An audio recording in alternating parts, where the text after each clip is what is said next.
Bienvenue sur votre chaîne La Lumière chez vous télévision et merci de vous abonner. Kamere, c'est quelqu'un à battre. Oh, bah, Congolais, faut battre les bangas la kingo babwa kene balé. Kamere. Il ne faut pas pleurer Goma. Vous le faites exprès. Est-ce que toi Goma baleki toi Rouchou? Est-ce que toi Goma baleki toi Beni? Alors que Goma enterre ses morts, d'autres luttent encore pour leur survie à l'hôpital CB Kandosho. Blessés par balles, brûlés par le flamme ou touchés par les éclats d'obus, ces victimes portent des cicatrices d'un conflit qui ne cesse de détruire des vies. Oublié. Yo Nani, Oboya Kagame. Qui a oublié Kagame, c'est mon frère. C'est Félix qui disait que Kagame c'était son frère. C'est Félix qui a fait dire à tous les membres de l'UDPS que personne n'a le droit d'ouvrir sa bouche au Congo quand lui, le chef du Congo, a ramené Paul Kagame. Le M23 n'est en réalité que l'ombre du Rwanda. Et donc aujourd'hui, nous ne parlons plus du M23 ni de l'AFC. C'est du Rwanda dont nous parlons aujourd'hui. Donc ce sont les revendications du Rwanda et le chef de l'État ne peut jamais accepter de telles choses. C'est là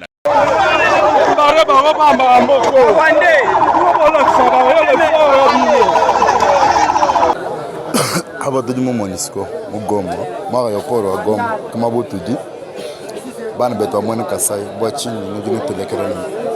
Les lotangu Kamere a obtenu la présidence de la République dans la négociation pour quel résultat demain? Kamere, c'est quelqu'un à battre. Oh, bah, Congolais, faut battre les bangas la kingo babwa kene balé. Kamere. Si Kamere a oloba makamwana, j'aurais même appris.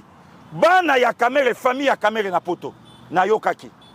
Il semblerait qu'il y a besoin d'avion les 31. Il semblerait qu'il y a besoin d'avion les 31. Kamere, Libota, Kamere, Baali Banda. Et Kamere, Lelo Tanga Oloba. Famille à présent, tu sais qu'il y a des Ngiringiri. Grande sœur à chef de l'État, Avandakana, Chaba, Gambela. Famille à Maman Marthe, Bazana Chaba, à Sosa. Derrière deuxième porte, il y a Saint-Pidiz. Mais famille à Kamere, Baali Banda Lelo. Le comité en Kamere, c'est mauvais. Hein? Dans la négociation, parce qu'il est là, M23. Mais Basala, mais Aouti Kolo Bayango, va souffrir mes résultats de comité. Donc on négocie avec les terroristes. Pour quel résultat? Pour quelle finalité? Donc on a fait la négociation avec le président Félix. Même à Tanayemo au Kamere. Après Kamere. Nabi, même à Tanayemo au Kamere. Pour quel résultat? Bon, Bango Basala Ango, on finish tout ça à Pilelo.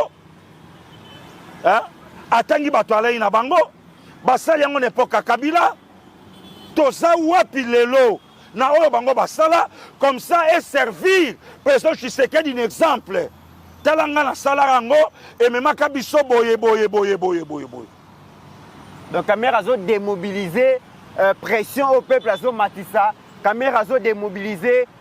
Donc réaction au Congolais basalan parce que le comité donc un Congolais sur 10, 9 balingi bitumba sika na choqué yo likanisimo ke yelinga na mutu je crains c'est comme son dirait Kamere azalaka pe pion ya barwandais ya ko accompagner président Tshisekedi na Genève je crains na lobby na obanga Bozole la lelo Goma et Koi, Goma. Mais moi, ça me fait rigoler. Moi, ça m'amuse d'entendre les gens bazoler la Goma. Vous rigolez. Il ne faut pas pleurer Goma. Vous le faites exprès. Est-ce que toi Goma baleki toi Rouchou? Est-ce que toi Goma baleki toi Beni? Est-ce que toi Goma baleki ya Massissi? Est-ce que toi Goma baleki ya Saké? On ne nous a pas pris Goma. On nous a pris le Nord Kivu. Bon. 59 000 mètres carrés. Le Nord, un pays presque aussi grand que la Belgique. On nous a pris toute la région. Le Nord qui vous n'est plus à nous. Et tout le long de la frontière, au Congo, dans le Nord Kivu, on fait des affaires avec les pays étrangers, avec la monnaie des pays étrangers. Ce n'est pas les francs congolais qui circulent. Non. La seule chose que les ennemis... Pourquoi? Mais à un moment donné, il faut être sérieux. Il y a 3 semaines, Le M23 a pris sa quai. Le chef de l'État, il est parti à Dubaï. Il y a 3 mois, à Zarobé Tabal. Mais pendant qu'il jouait au football à Kinshasa, des villes tombaient. Il le savait. Il est le mieux informé du pays. Pendant qu'il faisait la francophonie, 300 millions. Francophonie, hein, 300 millions. Bah, tu sais, 300 millions pour la francophonie. Hein? Il y a 1 année et demie, 2 ans. 300 millions pour la francophonie. Mais Bunagana, Rutshuru étaient dans la main des Rwandais. Si on devait commencer la guerre, c'est pas à Goma. On devait commencer la guerre à Rutshuru, récupérer Rutshuru. Il a laissé faire. Félix Antoine Tshisekedi Tshilombo a laissé faire. A laissé faire le M23. A laissé faire l'AFC. A laissé faire le Rwanda. Et aujourd'hui, il vient pleurer. Banguna, Bazoya, Boye, Boye. Opposition, peuple union, Soboya. Est-ce que tant que tu as ndeko Rex Kazadi nangonga ou ça ngonga condamné moto mais ça ngonga il y a une solution d'abord et ça quand tu vandi boye aux ananda kuna famille na yo mutu moko ayi ya mabe akoti abani ko violer ba no ya basi abani ko beta mwasi na yo est-ce que ko kana solution à côté lindenge nini bien ko bana ba moko munana moto tant que ça quand ko condamné moto na muté ça tant to kana solution. OK. Ezali réflexion que bande ko belé ba salinga hyper reproche wana oh c'est pas le moment, il faut d'abord que nous ne fassions qu'un seul. Moi je dis non. Je dis non. J'étais dans ton plateau il y a pas 3 semaines. Je disais que le problème du Congo c'est la sécurité. Arrêtons de nous amuser. Arrêtons de jouer avec la vie des gens. Totelema to bundela banguna bazana kachakongo ozo kate. Un étranger rentre dans la maison, je te dis, chassons-le, tu ne veux pas le faire. Je dis, il tue les enfants de nos petits frères, tu ne veux pas le faire. C'est quand tu vas toucher ta femme, ou on te le bite, tout simba. Non. Je te dirais non. Tant qu'on a nandaku, à côté les lotes, à côté nandaku, bisogno sto telemélio to le bindeko. Ça là le nécessaire, yo mutuza chef de famille, aux bon famille. Tobim sabato, boyaki. Ozako sekanabango. Qui a oublié Yo Nani, Oboya Kagame. Qui a oublié Kagame, c'est mon frère. C'est Félix qui disait Kagame, c'était son frère. C'est Félix qui a fait dire à tous les membres de l'UDPS que personne n'a le droit d'ouvrir sa bouche au Congo quand lui, le chef du Congo, a ramené Paul Kagame le jour de l'enterrement de son père, qui a dû se retourner dans sa tombe et qui a été au moins 10 fois. Il ne faut pas voir les choses seulement aujourd'hui. Vous n'allez pas comprendre si vous jugez simplement l'action ou la réaction d'une personne. Ça a commencé quand? Ça a commencé quand? On a dépensé presque 3 milliards pour les élections. Cet argent... Beaucoup de gens sont en train de dire, et même d'autres pays, oui. Pourquoi est-ce que la RDC n'accepte pas de négocier avec ces gens? Pourquoi? Un ami à moi, qui est un diplomate, m'a envoyé un document qui leur est parvenu. Et je vous assure qu'aucune nation sérieuse au monde ne peut accepter de telles choses en termes de négociations. Le Rwanda, via le M23, demanderait donc au gouvernement, 1. d'accepter que 43% des postes de commandement militaire au Nord Kivu et 39% au Sud Kivu uniquement soient remises entre les mains d'une communauté. 2. Le gouvernement devrait accepter la création d'une nouvelle police des frontières placée sous le commandement des officiers issus des terroristes du M23. 3. Le gouvernement devrait accepter de décréter la partie est du pays, Nord Kivu, Sud Kivu, Ituri, Maniema, Otuele et Tanganyika comme une zone sinistrée, bénéficiant d'un statut d'administration particulière, d'une autonomie fiscale et financière ainsi que d'un concept sécuritaire spécial sous la gestion du M23. Le gouvernement accepte que ce groupe terroriste du M23 nomme les administrateurs des territoires, les maires des villes, leurs adjoints et bourgmestres dans le Grand Nord ainsi que dans le Haut-Plateau. 5. Que les cadres de ce regroupement de terroristes intègrent les services de la présidence, de la primature du Parlement et des cours et tribunaux. 6. Que le gouvernement accepte de reconnaître formellement les grades de chaque militaire au sein de ce groupement terroriste de M23. 7. Que le gouvernement congolais coordonne le retour des réfugiés qui sont au Rwanda, Ouganda, Kenya et Tanzanie. C'est pratiquement ce qui a été écrit dans l'accord qui avait été signé. Et tout cela, aucun gouvernement sérieux ne peut accepter de telles conditions. C'est ça donc le cahier des charges le refus du M23. C'est leur cahier de charge. Et c'est le cahier de charge du Rwanda. Le M23 n'est en réalité que l'ombre du Rwanda. Et donc aujourd'hui, nous ne parlons plus du M23 ni de l'AFC. C'est du Rwanda dont nous parlons aujourd'hui. Donc ce sont les revendications du Rwanda et le chef de l'État ne peut jamais accepter de telles choses. C'est là qu'il dit que le pays n'épuisera. Le pays n'épuisera pas. Jamais. On ne reculera pas. Jamais. Il en appelle à l'unité. Il dit que nous gagnerons cette guerre par notre unité, notre sens de responsabilité et notre courage. Ce matin, sur RFI, un opposant expliquait qu'on veut bien être unis, mais il y a des facteurs pour l'instant qui ne le permettent pas. Notamment, il y aurait, selon lui, 20% d'opposants en prison et 20 autres en exil. Mon cher frère Jean-Pierre, c'est ce qui me choquerait toujours et me choquera encore en ce qui concerne les hommes politiques de notre pays. Vous allez dans des nations comme Israël ou comme en Ukraine, lorsque le pays est agressé, on ne met pas de conditionnalité. Encore que ces conditions ne sont que fallacieuses. Aujourd'hui, nous savons que notre ennemi, c'est le Rwanda. Et dire que pour que nous puissions soutenir notre nation, il faille telle ou telle autre exigence, c'est de la lâcheté. 3 février 2025, alors que Goma enterre ses morts, d'autres luttent encore pour leur survie à l'hôpital CB Kandosho. Blessés par balles, brûlés par le flamme ou touchés par les éclats d'obus, ces victimes portent des cicatrices d'un conflit qui ne cesse de détruire des vies. Tulikuwa nafunga vitu, kufunga vitu, tunaanza beba vitu, kumaliza funga vitu, bombi ikepiga, kuna kujisikia tumie. Mie shida yenye niko nayo nikukuya nitosha hii bandi yenye ilishanuka. Mama kekimbilia Rusayu, mie nikekimbilia Buhimba. Ndio nikisikia habari mubaya, nikasema maisha kufa na kaka yangu. Na hakuna na mwezi yenye ilikuwa naisha papa na hakufe. Dans le couloir de l'hôpital, la douleur se mêle à l'espoir, tandis que les familles veillent et que le médecin se bat pour sauver ce qui peut l'être. Nous sommes débordés. De janvier à aujourd'hui, nous avons reçu 1000 patients. Bon, on a une capacité de 146 lits. Aujourd'hui, nous sommes à 290 malades hospitalisés. La crise, vraiment, c'est grave. C'est lundi 3 février 2020. Ça va?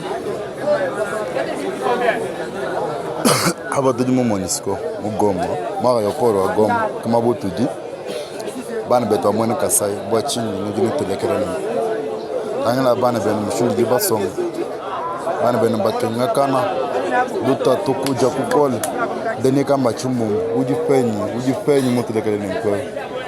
Jacques Sank, would you pay Mutelekerani? Jacques Sank, would you pay? Tana Mushindo Tuji. Tout le monde présent, ma belle, dit qu'il y a des bons, vite à ballon, je suis là, sur l'an, pas pas, il y a un peu de score, je suis là, ma belle, baga benz 15 jours, quand on a chako, quand on a chakon, mukona wetu, nous dit pas, nous connaissons mukona wetu, tambulishai, même moi, nous kenga chilombo, pole, on a condamné bamutombo, tambulishai.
Monsieur le Président, la Belgique accueille positivement l'initiative prise par la République démocratique du Congo d'appeler à une session extraordinaire de ce Conseil. Face à l'escalade du conflit à l'est de la RDC, ce Conseil, dont le rôle est de veiller à la prévention et au rapportage indépendant des violations des droits humains, ne peut rester silencieux. Ceci est d'autant plus vrai lorsque le pays concerné par ces violations en est lui-même demandeur. La Belgique soutient donc la demande des autorités congolaises visant à établir une mission indépendante d'établissement des faits pour les incidents survenus à l'est du pays depuis janvier 2022. Toute la lumière doit être faite, et sans tarder, sur ces violations et atteintes, et les auteurs doivent être tenus responsables. À de nombreuses reprises, la Belgique a fait part de son inquiétude et a condamné les nombreuses violations et atteintes aux droits humains en RDC, et en particulier celles perpétrées à l'égard des femmes et des enfants. Une fois de plus, mon pays est alarmé par les rapports faisant état de massacres, de violences sexuelles exacerbées liées au conflit, d'exécutions sommaires, d'attaques sur les infrastructures civiles et d'une situation humanitaire désastreuse où le nombre de déplacés et de redéplacés explose. Celles-ci viennent s'ajouter à une déjà longue liste de violations et atteintes sur tout le territoire. La Belgique appelle dès lors toutes les parties au conflit à mettre fin immédiatement aux violations du droit international humanitaire et des droits humains et à s'inscrire à nouveau dans les négociations de paix. Nous condamnons l'offensive du M23 soutenue par le Rwanda et demandons au gouvernement rwandais de retirer toutes ses troupes du territoire de la RDC et de mettre fin à toute forme de soutien au M23. Enfin, au-delà de l'établissement d'une mission indépendante d'établissement des faits, la Belgique souligne l'importance de veiller au déploiement sans délai de ressources financières et humaines pour assurer son bon fonctionnement. Nous invitons également l'équipe d'experts internationaux déjà mandatée par ce Conseil à se coordonner avec cette mission indépendante. Je terminerai en rappelant l'importance de la lutte contre l'impunité, tant pour les victimes que pour la stabilité du pays et de la région des Grands Lacs. Nous appelons toutes les parties à s'engager sérieusement et constructivement dans ces efforts. Je vous remercie. Voici ce que nous pouvons lire sur le compte de M. Moïse le Sauveur Kandolo. Vous pouvez voir ce compte sur Facebook et vous pouvez chercher cette publication. Je ne fais que relayer. RDC, chers abonnés, j'avais pris une petite pause pour suivre d'une manière approfondie cette situation qui nous préoccupe tous. On ne badine pas avec le pouvoir, mais nous avions constaté une légèreté excessive, une distraction extrême et une négligence notoire. Depuis Rutshuru, Nanga lançait un message du genre « Nous sommes au gouvernement, nous sommes à la tête de l'armée congolaise et nous sommes dans sa propre maison ». Ce message était aperçu pas avec légèreté et négligence. Dans un pays où le chef de la maison militaire du chef de l'État collabore avec l'ennemi, c'est impossible de vaincre la guerre. Car c'est lui qui contrôle tout. C'est lui qui propose les nominations au chef de l'État au sein de l'armée. C'est lui qui fait des achats de matériel militaire. C'est lui qui donne l'ordre d'attaquer et des replis stratégiques. C'est lui qui donne l'ordre d'utilisation de l'armée de l'air. En effet, c'est aujourd'hui, après avoir subi tant d'humiliations face à l'armée rwandaise, qu'on interpelle le chef de la maison militaire Frank Tumba Bwamunda à la DEMIAP pour être jugé et condamné à mort. Cet homme aurait détourné plus d'1 milliard de dollars, fonds alloués pour la montée en puissance de notre armée. Évidemment, il ne pouvait pas le faire seul, sans être en connivence avec l'ancien chef d'état-major général. Le commandant suprême avait mis tous ses moyens à sa disposition pour l'achat de 5 avions de chasse récents type Sukhoi Su-57, 45 millions de dollars par avion, entre parenthèses, pour renforcer notre système de défense aérienne, notre système antimissile, notre système de défense sol-air, drone kamikaze. Le chef de l'État était trop sûr que Goma ne tomberait jamais, mais il était surpris en retard d'apprendre Frank Toumba l'a trahi. C'était toujours lui qui proposait au chef de l'État et recrutait les mercenaires roumains. Ayant amassé beaucoup d'argent dans sa gibecière, il a corrompu d'autres généraux, raison de la fuite de certains généraux à Goma. Voilà, c'est juste une information que je voulais vous partager de ce qui se passe dans notre pays et peut-être que ça peut éclairer votre lanterne. Merci beaucoup, je n'ai pas de commentaires à faire.